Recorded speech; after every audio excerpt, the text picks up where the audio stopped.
Bonjour tout le monde, c'est Philippe Junot qui est là avec une émission spéciale du plaisir de skier où j'ai le plaisir de vous présenter le fan numéro 1. C'est comme ça que je l'appelle, du plaisir de skier. Yes, Simon Claveau. Salut, ça va, Phil? Comment vas-tu? Bien, toi? Là, on est chez toi, là. Yes, exactement. Un petit chalet pas trop loin de mes parents tout récemment. Puis là, j'ai le plaisir d'être capable de skier très souvent ici. Quel âge t'as? Moi, 22. 22, un maniaque de ski. Un maniaque. Un maniaque vocal aussi. Maniaque vocal, maniaque de ski. Yes. Ça, c'est quoi? C'est mes anciens skis à moi? Oui, exactement. T'as fait Travel Stoke avec ça. Moi, j'ai fait... 2012-2013, dans ce coin-là. Quand je dis que c'est le fan numéro 1 du plaisir de skier. Puis là, tu habites ici, tu vis ici la fin de semaine. Oui, c'est ça exactement. La semaine, quand j'ai pas de cours, j'essaye de venir une fois de temps en temps. Quand t'as des cours, puis c'est comme aujourd'hui, tu viens pareil. Là, j'ai pas de cours, je suis chanceux. Puis aussi, tu as eu la chance cette année d'aller au Utah, je pense. Oui, exactement. J'étais allé avec mon frère un trip de poudreuse de gars, là, on s'est dit. Ouais, OK, on s'est dit quoi? On s'est dit, on va se faire le fun de notre vie, on va aller faire de la grosse poudreuse. Hey, ça part bien, hein? Regarde, il y a 21 ans, il est déjà accroché. Mais ton frère partage la même passion que toi. Oui, exactement, mais il est un peu moins intense. Lui, il va, là, mais comme 25-30 fois, moi, c'est 45 et plus. Là, on lâche pas le gaz. OK, puis en même temps, tu as aussi une paire de slalom, tu as une paire de poudreuse. Oui, c'est ça, une paire de tout-terrain. Puis là, mes parents sont découragés que ça prend trop de place. OK, mais j'arrête parce que le monde va dire que ça coûte cher faire du ski, puis quand tu es étudiant, puis en plus aux études, puis là, ça prend une auto pour aller en ski, là, tu es rendu avec 3 paires de ski. Oui, je suis d'accord. Comment tu fais? C'est la passion. Je travaille fort l'été, j'ai 2 jobs. Fait que ça me donne beaucoup d'heures de travail, mais j'ai toujours la passion en arrière de la tête. Puis au final, comme tu dis souvent, en ayant 3 paires, on les dure 3 fois plus longtemps. Ah ouais, OK. Fait que je suis vraiment heureux de faire ça avec toi aujourd'hui. J'espère que ça paraît. Les conditions sont parfaites. On voit le fleuve majestueux en bas. Nos amis européens, si on ne l'a pas dit au début, on est au massif 1 heure à l'est, nord-est de la ville de Québec. Donc, si jamais vous venez par chez nous, les Suisses et les Français qui nous regardent sur le 8 Mont-Blanc, ben c'est ce genre de montagne-là qui, ici, quand on a des passionnés comme Simon, ben qui nous donne le goût de partager le plaisir de skier. Fait qu'on s'en va skier, mon homme? Yes! OK, c'est parti. Allez, on mène au ski. Et en plus, on a l'impression qu'on est l'été, mon homme. Hey, mais là, on va enlever des couches, ça sera pas long.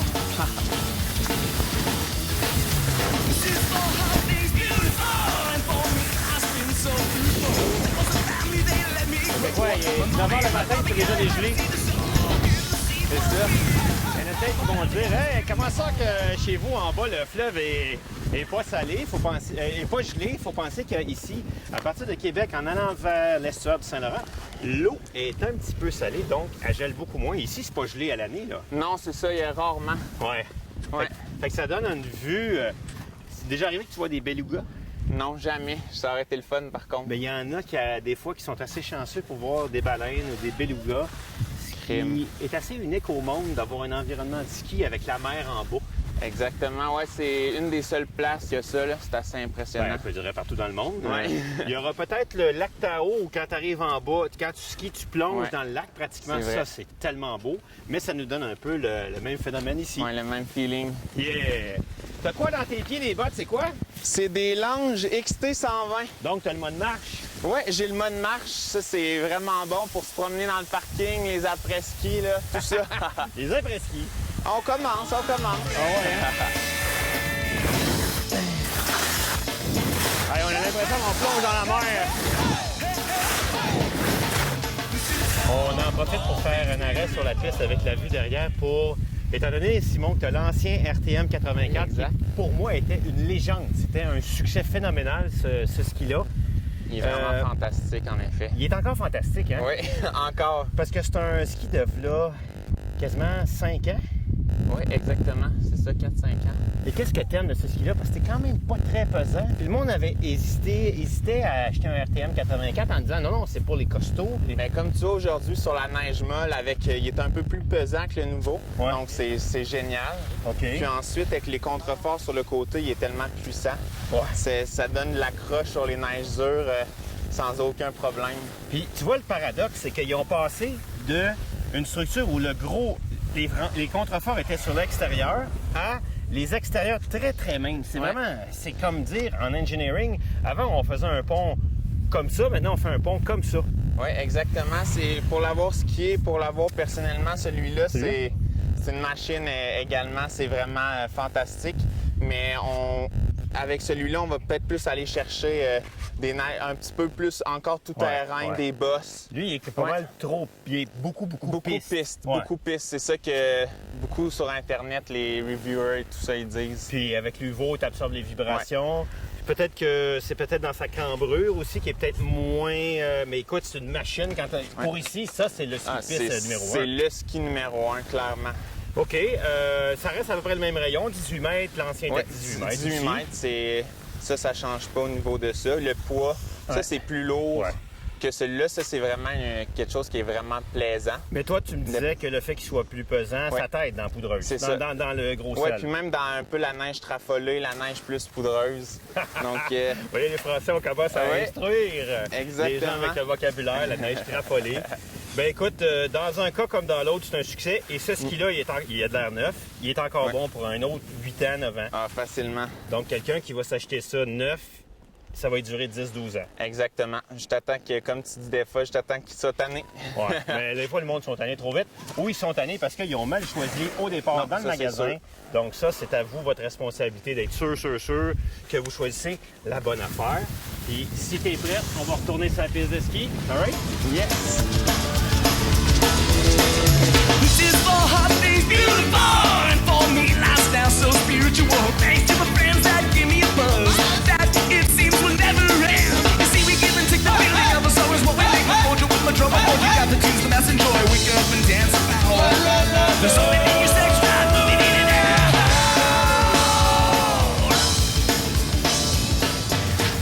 OK, c'est pas ta montagne habituelle où est-ce que tu skis pendant Mont-Gabriel pendant 60 portes de slalom, c'est fini, là. Non, exactement. Ça qui est le fun ici, il y a 800 mètres de dénivelé. De vrai, pas vrai. De vrai dénivelé. 800 mètres? 800 mètres, c'est le plus haut à l'est des Rocheuses. Ah ouais, hein? Parce qu'on descend tellement bas quasiment dans le fleuve. Exactement. Hey man, as-tu vu la place pour faire du kite ou de la planche à voile? Change de sujet, là. Ce qui est vraiment intéressant, c'est qu'on part du sommet. Je sais pas si tu l'as remarqué, mais toutes les autres stations, on stationne le toit à la base, on monte. Là, on commence dès le début de la journée à 8h30 quand ça ouvre en haut, puis on commence avec notre descente. Ouais, c'était l'historique que les gens avant montaient en autobus avant qu'ils mettent les remontées. Exactement. Ils se sont pas trompés quand ils ont mis ça ici au départ. L'idée au départ de faire ça ici, puis tu sais, il n'y avait pas l'argent pour mettre la remontée mécanique. Puis après ça, ils voulaient pas mettre de remontée mécanique, ils voulaient garder ça original. Cat-ski, boss-ski. C'était un boss-ski. Ouais, c'est ça. Puis là, ben maintenant, avec les remontées mécaniques, écoute, c'est fabuleux, là. Hein? Wouh! OK. Everybody give it up for Robert D on the fat strings tonight. Hey, mon coach, j'aime pas être fier de moi.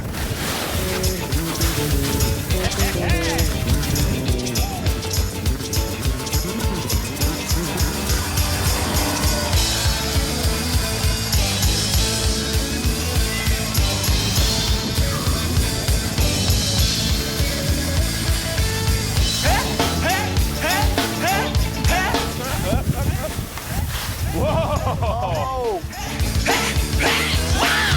This is for hot things beautiful. I'm talking about something that gives me the willingness. A boom and a crack like a rhythm attack that dissolves so good like a pill. The melody makes me feel there's a rock, a super groove, reggae, jazz, thrash, funk, conquer, thumb, it's even funk, so wake up and dance about. There's something in your sex drive moving in and out. On va profiter de notre petite pause pour dire qu'est-ce que tu vas faire dans les prochaines années avec ta vie parce que tu es étudiant, puis bientôt tu vas graduer ton bac. Oui, c'est ça.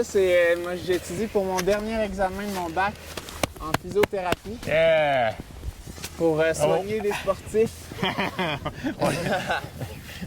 Tu sais que déjà, tu as vu des capsules avec Liliane qui a été physio de l'équipe nationale. C'est ça, ça m'a beaucoup impressionné. Et ça m'a permis de vous dire que c'est vraiment ça que je voulais faire en même temps.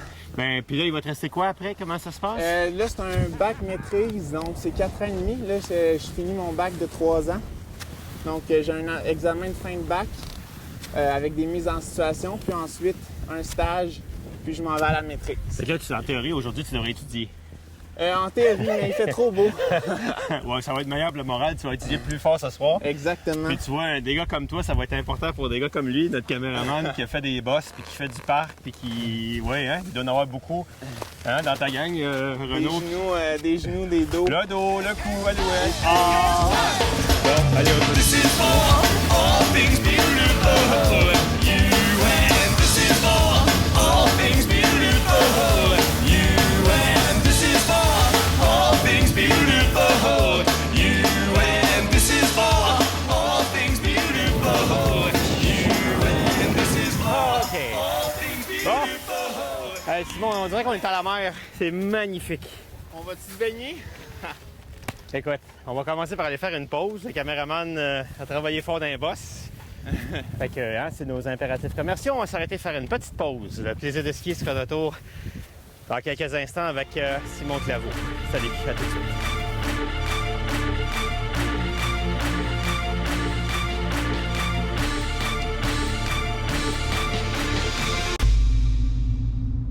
Et on est de retour au plaisir de skier dans notre découverte du massif avec Simon Claveau. Je l'appelle tout le temps le fan du numéro 1 du plaisir de skier. Là, Yes, salut tout le monde. vous remarquez qu'on a changé de ski.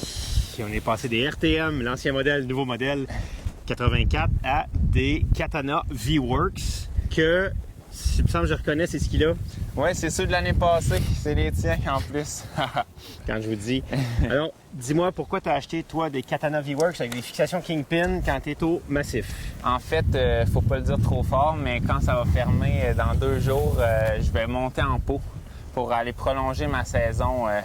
Ici, j'aimerais quasiment ça en faire jusqu'au 1er juin. Il y a tellement de neige que ça vaut la peine vraiment de s'équiper en touring, même si au départ, c'est quelques composantes. Ça prend les pots de Fox, ça prend les bottes. Ouais. Donc, il faut s'équiper. Ça peut être cher au début, mais après, on a ça pour toujours. En fait, tu as ta propre remontée pour, mettons, Exact. en bas de 1000$, alors qu'une remontée mécanique, ça coûte quoi? 4 millions à construire? Fait que... Exact. Et contrairement à beaucoup de skis, le Katana est un vrai ski alpin. Exactement. C'est à la fois extrêmement léger, mais très puissant à la descente. Parce qu'il y en a qui ont des skis comme ça, mais que c'est vraiment juste des skis de montée. Même chez Vocal, il y en a qui sont que des purs skis de montée. Puis à la descente, t'es là, il n'y a rien dedans. Mais Ouais, ça, exactement.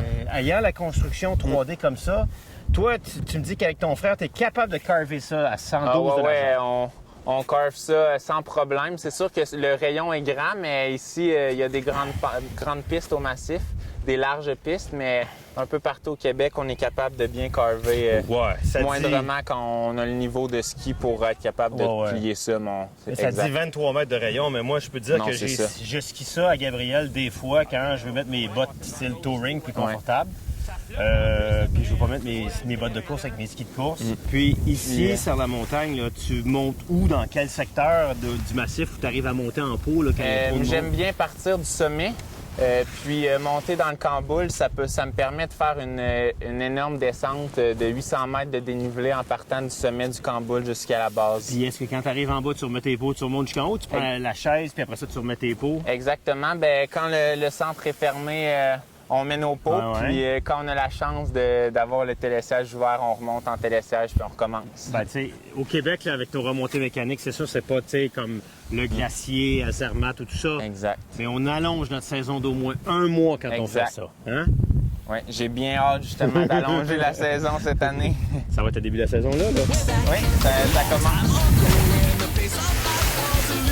Wow! T'as vu?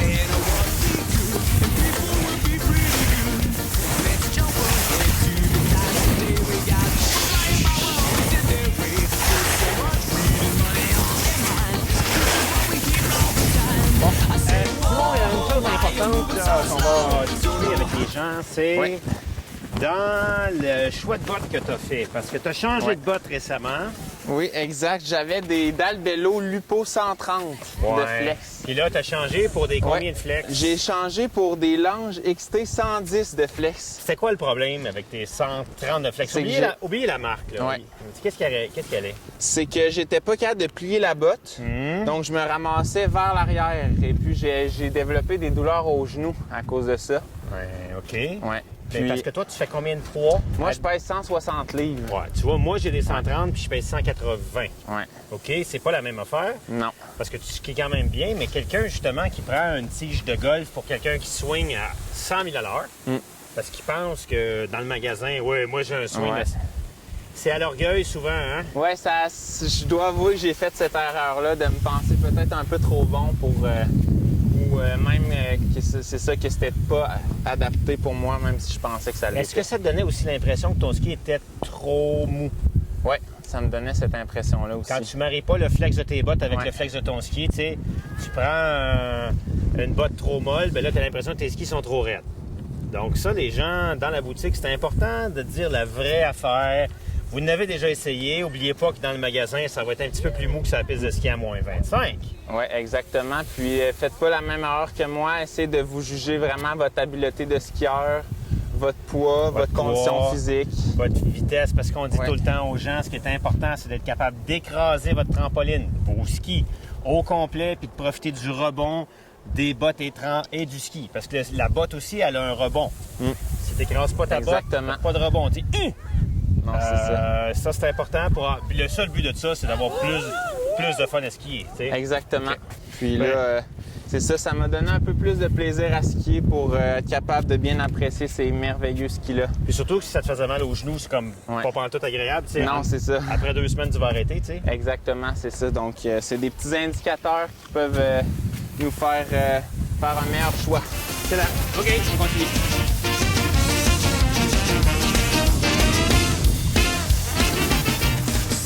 Alors, quand on skie avec des skis aussi larges que ça, au ski de printemps, là, on a 112 au patin dans le cas de nos Katana V-Works.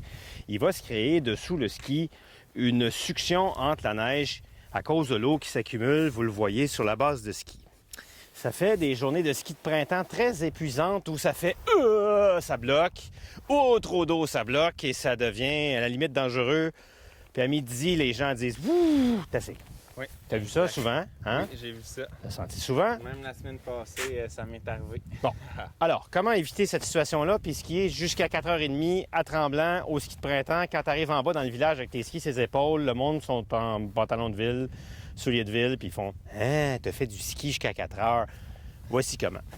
D'abord, vous allez chez votre préparateur de ski et on demande de faire une structure de printemps. OK? C'est-à-dire que sur la machine, il va faire une structure qui permet à l'eau de s'écouler. Comme un pneu de course automobile sur la pluie, il ne faut pas que l'eau fasse de l'aquaplanage. Un ski plat, ça ne fonctionne pas. Il faut que l'eau sorte, de un. Après ça, je te donne ça parce que je vais montrer aux gens une autre façon, par-dessus la structure de ski de printemps, d'aller mettre, comme ici, on a une cire spéciale au fluor. Le fluor étant un repoussant d'eau, comme le silicone. On vient simplement l'appliquer comme si c'était un fer de ski de fond sur le ski, à la grandeur. C'est simplement un repoussant d'eau. C'est en même temps une cire de course. Puis, juste cette opération-là, on va laisser sécher 1 minute. J'en mets un peu parce qu'il faut quand même qu'il y en ait à la grandeur du ski. Je vais le laisser sécher 1 à 2 minutes, le temps de prendre un bon coup de soleil sur le nez. Pendant ce temps-là, je vais faire l'autre. Et puis après, je fais simplement retourner la petite pellicule. Et je vais venir simplement le polir pour enlever l'excédent de cire, repoussant d'eau et c'est fini les coups de salaud, moi j'appelle là. Puis tu te fais surprendre, puis tu te fais barrer les pieds, puis beaucoup moins de fatigue, beaucoup moins de blessures aussi. Les gens qui se font mal au ski de printemps, c'est souvent à cause de ça.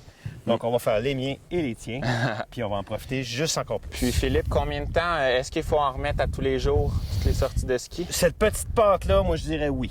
Comme là, tu vois, on a commencé à skier ce matin, c'était pas mou. Tranquillement, ça s'est transformé. Quand tu sens que ça bloque, c'est facile, c'est une petite pâte, tu as ça dans ta poche. C'est une opération de 4 minutes pendant que tu prends une pause. Puis tu le fais une fois par jour. Rendu à 3-4 heures, si t'es plus capable, ben, c'est parce que c'est le signe de la bière.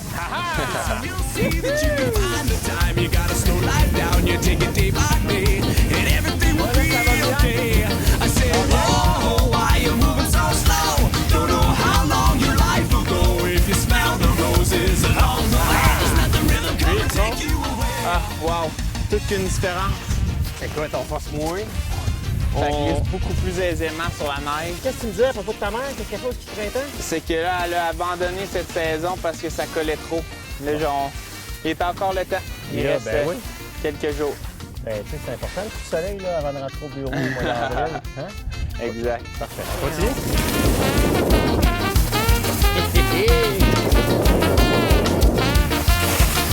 C'est quand même un 112 au patin, carver ça. Là.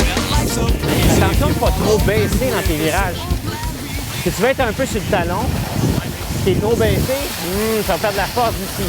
Tu es en équilibre sur ton talon, puis c'est sur ton talon. Droit. Oui, puis tu vas mieux pivoter, surtout avec des skis très larges. OK? Regarde ça, c'est beau. C'est agile en plus, là. Faut faire attention aux gens. Hop.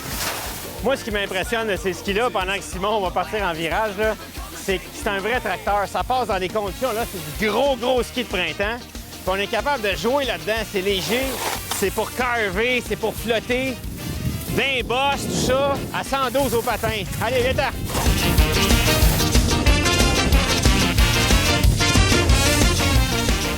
Depuis le début de l'émission, on est avec Simon Claveau, puis on a du fun sur la piste de ski, puis on a testé différents skis avec beaucoup de bonheur. Puis ça, c'est l'ABC, tu sais, c'est la technique, c'est le côté personnel, ton développement de skieur, que tu as décidé de passer d'un ski à l'autre, d'aller vers plus grand, plus large, aller en pot, tout ça. Mais une des choses qui est bien importante, c'est tout ça, ça devient de où, cette passion-là?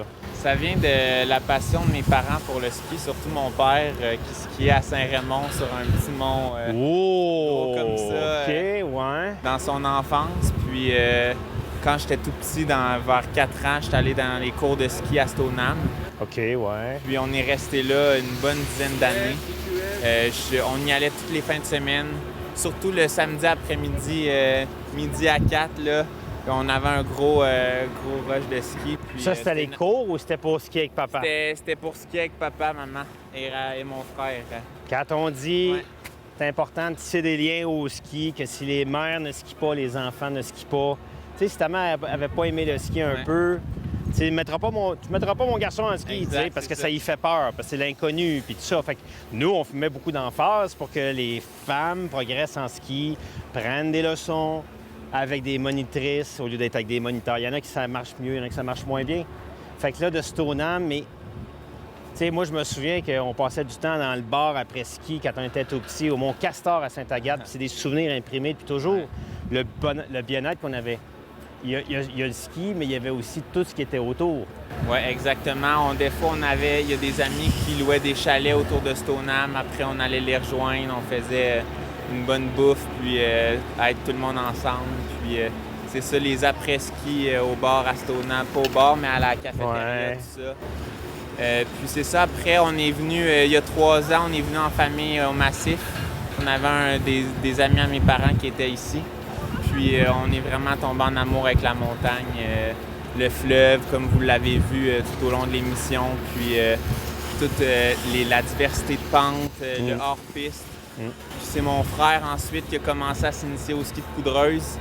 Puis il s'est commandé ça par Internet, puis là, on pensait qu'il était extraterrestre quand c'était arrivé à la maison. Mais là, tout le monde est des skieurs. Là, tout le monde en a. Ouais. Mais tu sais, Daniel Lachance, qui opère des boutiques à Mont-Tremblant comme une des assez relevées, dit tout le temps, une famille qui skie est une famille unie, puis on le voit chez vous parce que tu es rendu à 21 ans, ton frère qui est plus vieux que toi. Plus jeune, il est jeune que toi. Ouais. Mais vous skiez ensemble? Oui, on skie toujours ensemble presque à chaque fin de semaine.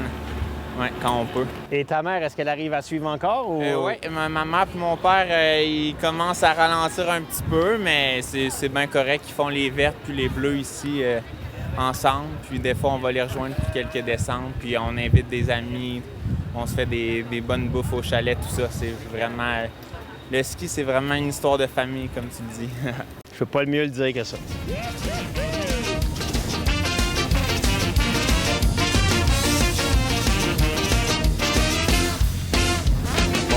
On est rendu dans le stationnement pour notre après-ski avec Simon, pour le remercier d'avoir participé à l'émission. C'est vraiment cool d'avoir ski avec toi. C'était vraiment une belle opportunité, vraiment. C'était super cool. Déjà fini. Il faut que tu m'envoies des photos de toi avec ton père quand tu étais petit. Toi, à ton âge, sûrement, il doit déjà avoir du vidéo, pas juste des photos. Hein? Et là, vu que tu connais beaucoup le plaisir de skier, puis tu sais qu'à Saint-Luc, on avait bu une microbrasserie Backside Montfort de Verbier. Là, tu as quand même joué le jeu. Tu m'apportes quoi? Oui, je t'apporte une vache folle de la microbrasserie de Charlevoix. OK, la vache. à Baie-Saint-Paul. Attends, faut que je la... Elle est vraiment sharp, la vache. Donc, microbrasserie, combien de pourcents d'alcool? 6 mais il y en a aussi la Dominicus que j'aime bien, qui est plus légère. OK. Ouais, il y a différentes sortes. Puis là, le soleil sort un peu pour nous autres nous réchauffer. Fait que, vas-y, on l'a déjà pré-ouvert. C'est pas que c'est Hercule. Ah bon. Tadam. OK, fait que c'est vas-y donc. On met ça dans la poche pour l'écologie. Parce que, tu sais, on fait tout le temps l'après-ski dans le bar, puis les gens pensent que ça coûte cher faire nos voyages. Là, aujourd'hui, on a fait un voyage plus que raisonnable. Toi, tu avais amené ton lunch. Oui, moi, j'avais amené mon lunch. Ça va être mon verre parce qu'il n'était pas très réussi. Ouais, mais moi, j'aime ça avec la broue. Oui. Ça va être ton verre, puis ça va être mon verre. OK. Bon, Ben oui, parce qu'il y a de l'odeur dans la broue. Tiens. Alors, santé à toi. Santé. Au plaisir de skier. Au plaisir de skier. Super journée. Oh! Oh, hein? Oh! Alors, recommandation plaisir de skier, la vache folle, extra spécial bitter, un petit peu amer. Un petit peu amer. La Dominicus, les moins, mais on garde le même esprit. Mon homme? Yes, merci. Une bonne fin de saison de ski. OK, fait qu'on en fait plusieurs d'autres comme ça, puis à un moment donné, si on fait un gros voyage, Ouais. tu sais, il y a des gens ici, dans notre voyage au Massif, qui sont venus me voir, puis on dit « Ah, ouais, j'ai vraiment trippé à Sainte-Foy. » Je dis « Bien, si je retourne, t'embarques-tu? Ça va coûter, là, mais t'embarques-tu? Ouais. » Fait qu'on regardera ça dans nos prochains voyages. Mais-en. OK. Simon Claveau. Mesdames et messieurs, on va bientôt se retrouver pour une autre émission du plaisir de skier. Dépendamment de la météo, on ne sait pas vraiment où est-ce qu'on va aller. Donc, ça va être une surprise. On travaille fort en ce moment pour essayer d'aller en Islande, faire une série de 3-4 émissions, mais on est vraiment loin de la coupe aux lèvres pour employer un cliché de hockey. Donc, c'est Philippe qui est là. Salut, à la prochaine. Et puis, merci à Renaud d'avoir travaillé fort aujourd'hui. Merci, vraiment excellent. À la caméra. Salut Simon, à la prochaine. Salut, à la prochaine. Et santé à vous. Et en passant, on n'a pas le droit de boire à la télé. Hein?